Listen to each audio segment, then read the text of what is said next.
So it's just me in the shop today, and I've got a plan to build some fenders for this go-kart. Because when you're giving her through all the wet grass and shit that we've got, the front tires just fling shit all over you. Grass and mud and water and anything else. So my plan is to take this bucket, cut it along these dotted lines, and then cut that in half. You can see the little knife mark on the back there. We're going to cut that in half and then use this old heat shield shit, drill a hole and mount it right under the tie rod end link. Undo the link, pull it out, put the, well, this is going to become the bracket on there, and then hopefully have some 5-gallon bucket front fenders that are fairly easy to remove. So I'm going to try to get these end links cracked loose and get the bracket cut out, and then get the bucket cut, and hopefully I'll have something cool to show y'all in a few minutes here. Right now I'm going to ignore the rear flinging shit all over, because I think that's just going to be maybe some thick rubber zip tied to the chassis or something. And I have another plan of take some shitty old plexiglass and between this bar and this bar zip tie it on the inside so that it'll shield you there too, so if you go blasting through a puddle or something, you don't get just hosed with water and mud.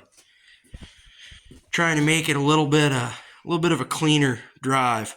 But the front suspension's a bit sticky. If I compress it, it don't like to come all the way back up.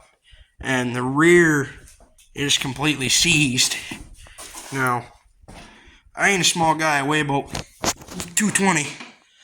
And, yeah, it's seized. I could pull the front end off the ground. I'm standing up on the cage. But, hopefully, well, I'll try to get new shocks ordered for this thing soon. And she'll be a mint ripper. But other than that, I gotta figure out how to tighten up this joint in the steering right there, that bolt. It's a little bit walled out. And then under the spindles, there's a gap right there. It's almost right on 1/4 inch.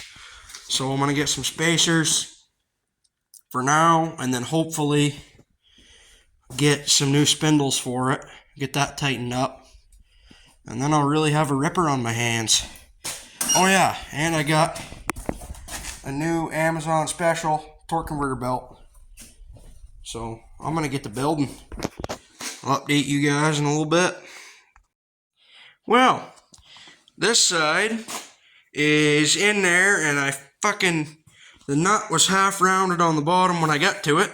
So it completely rounded off when I started trying to open it up and get it off. I have a feeling that to get these tie rod ends off, I'm going to end up destroying the stud that goes down through the spindle. Well, the spindle arm, spindle tab, whatever you want to call it. So I'm going to call it now before I fuck something up. And I'm going to try to find either some spindles or maybe some Heims somewhere local. Not spindles, but tie rod ends. But I'm going to cut up the bucket and get that ready to go. And cut up the bracket, but I ain't going to start filming this. It'll have to be a part 2 if I even end up making the fenders now, because damn it, I was hopeful those would come off, but they're fucking on there real good. It seems like the guy that owned it before me went with the screw it on until it's rounded off deal. So I'm probably going to have to cut them. And I don't have spare tie rod ends for this thing.